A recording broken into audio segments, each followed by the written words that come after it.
मित्रों, जय माता दी। गुरुजनों के चरणों में शीश को झुकाते हुए हम आपका मिश्रा ज्योतिष केंद्र में स्वागत करते हैं। हमारे पास लगातार प्रश्न लोग पूछ रहे हैं, गुरुजी मेरे बेटे की शादी बांध दी गई।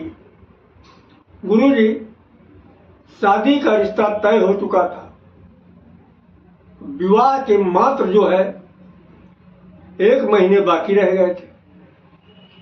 शादी बिल्कुल जो है मामला डिसमिस हो गया। गुरुजी मेरी बेटी की शादी बांध दी गई है। रिश्ता पक्का हो गया था, लेन देन सारी बात पक्की हो गई थी और जरा जरा सी बात में 1 हफ्ते शादी के रह गए, कार्ड वगैरह सब बढ़ चुके थे और जो है शादी कैंसिल हो गई। गुरुजी मेरी भी शादी बांध दी गई है। हमारी शादी तय हो गई, लड़की वाले तैयार थे, लड़की का परिवार तैयार था। अचानक जो है पता नहीं क्या उनका दिमाग बदल गया, गुरुजी शादी कैंसिल कर दिया लड़की वालों ने। गुरुजी मैं लड़की हूं, मेरे साथ भी 2 बार ऐसा हो चुका है। शादी का सब कुछ पक्का हो जाता है, ऐन मौके पे जब कुछ दिन रह जाते हैं, महीना 15 दिन, शादी हमारी 2 बार से कैंसिल हो जाती है। गुरुजी मेरी शादी बांध दी गई। तो बंधन योग क्या है, इसका निवारण कैसे किया जाए, इसकी संपूर्ण जानकारी हम आपको देंगे। पूरी जानकारी प्राप्त करने के लिए हमारे साथ वीडियो में अंत तक बने रहिएगा। देखिए, ग्रहों की कुछ स्थिति ऐसी होती है जिससे महसूस होने लगता है कि हमारी शादी बांध दी गई और परिणाम स्वरूप हम अपने ही परिजनों को शक की निगाह से देखने लग जाते हैं। हम उनसे जो है वैमनस्यता करने लग जाते हैं। अरे भाई, क्या कोई किसी की शादी को बांध सकता है?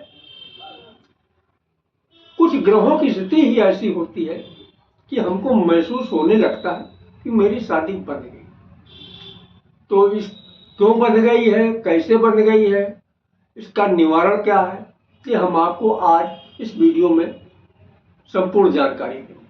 देखिए, आप अपने जन्म कुंडली को खोलिएगा, इस तरीके से आपको एक चार्ट मिलेगा। आपकी जन्म कुंडली में इस तरीके से आपको चार्ट मिलेगा। यहां पे हमारे 1 लिखा है, 1 नंबर लिखा है। इस जगह पर ऊपर सबसे आपके जो है 1 से 12 तक कोई भी गिनती लिखी हो सकती है। यहाँ पे 1 से 12 तक कोई गिनती लिखी हो सकती है। आपकी जो है ये जो चार्ट होगा, जन्म कुंडली, लग्न कुंडली या जन्मांक के नाम से होगा। तो सबसे ऊपर जो है एक खाने में हमारे 1 गिनती लिखी, आपके यहाँ पे 1 से 12 तक कोई गिनती लिखी हो सकती है। देखिए, जब आपकी कुंडली में यहाँ पर 4 की गिनती लिखी है या 5 की गिनती लिखी है, आपकी जन्म कुंडली में यहाँ पे 4 की गिनती लिखी है, हमारे में 1 की लिखी है, लेकिन हम आपकी में कुछ भी लिखा हो सकता है। मान लीजिए 4 की गिनती लिखी है, 5 की गिनती लिखी है, तो मान लीजिए यह आपका बंधन योग बन गया। आपके विवाह जल्दी नहीं होगा, विवाह कई बार जो है विवाह होते होते जो है विवाह कैंसिल हो जाएगा।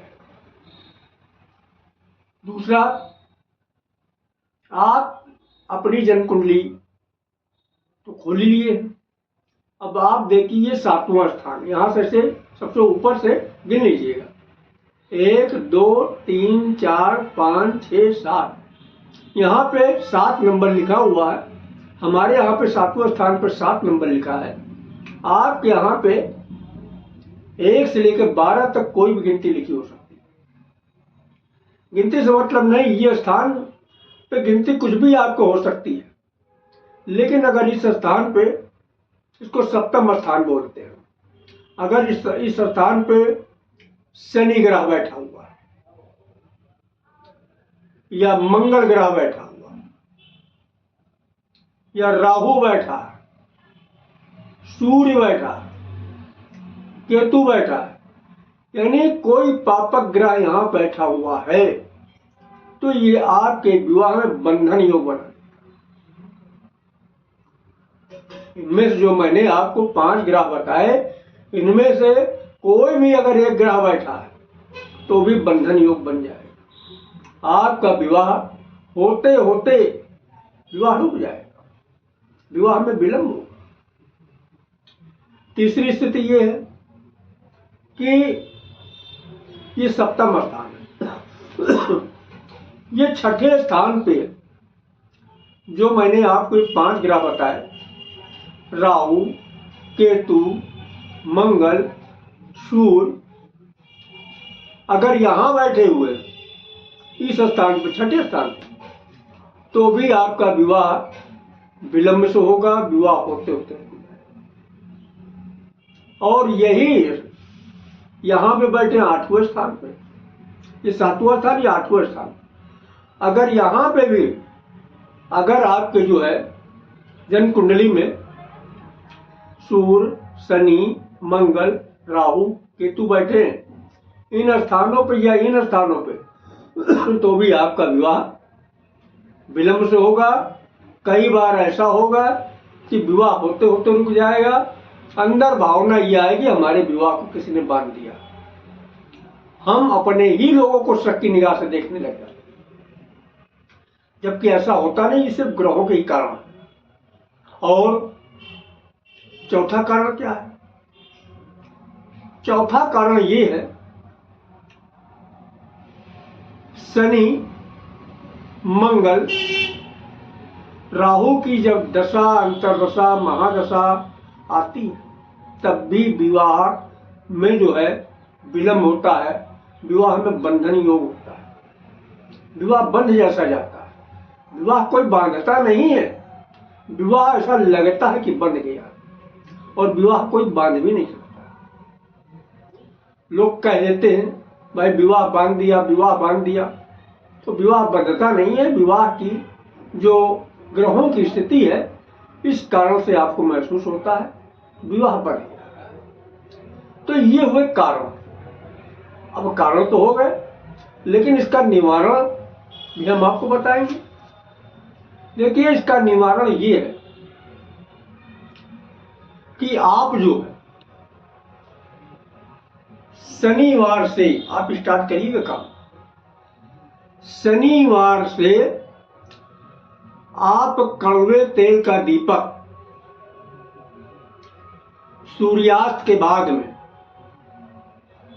शनिवार से, मेरी बात ध्यान सुनिएगा, दिन शनिवार से कड़वे तेल का दीपक सूरज डूबने के बाद आप पीपल वृक्ष के नीचे चौमुखा दीपक जलाइएगा। एक बात का ध्यान रखिएगा, इतवार का दिन छोड़ देना, यानी हफ्ते में 7 दिन होते, 6 दिन दीपक जलाना, इतवार को नहीं जलाना। मेरी बात समझ रहे हैं आप?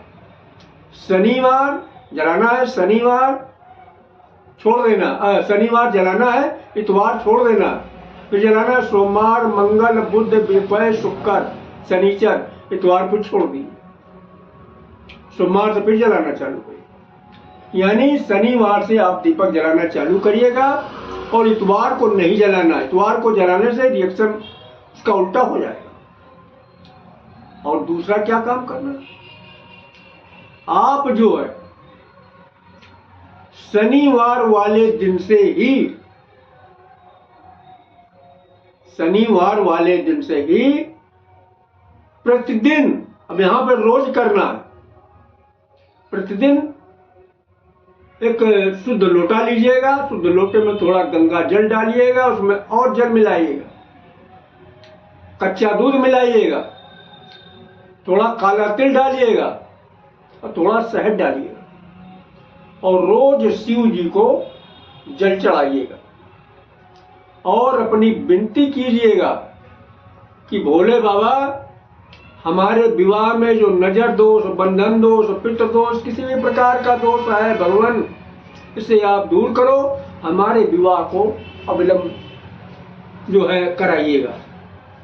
और यही विनती जो है पीपल वृक्ष के पे आप जब दीपक जलाइए तब आप करिएगा। बस सावधानी इतनी ही बरतना है, पीपल वृक्ष के नीचे रविवार को दीपक नहीं जलाना है, और भोले बाबा को जो है शनिवार वाले दिन से दीपक प्रतिदिन जलाना, जल प्रतिदिन चढ़ाना। तो अगर हमारे द्वारा आप अपनी जन्म कुंडली का प्रेडिक्शन कराना चाहते हैं तो उसके लिए आपको मामूली सा शुल्क देना होगा, उसे आप हमारी मेहनताना समझ सकते हैं। हमारा संपर्क सूत्र है 9807225523, मिश्रा ज्योतिष केंद्र, कानपुर, उत्तर प्रदेश। हमारे द्वारा दी गई जानकारी आपको अच्छी लगी तो मिश्रा ज्योतिष केंद्र को सब्सक्राइब करें, लाइक करें और अपने इष्ट मित्रों में से अधिक शेयर करें। तथा आप महाकाल के भक्त हैं तो हर हर महादेव, माता भक्त हैं तो जय माता दी आप लिखें। माता पार्वती और भोलेनाथ मिलके आपकी मनोकामना को शीघ्र पूरा करेंगे। जय माता की।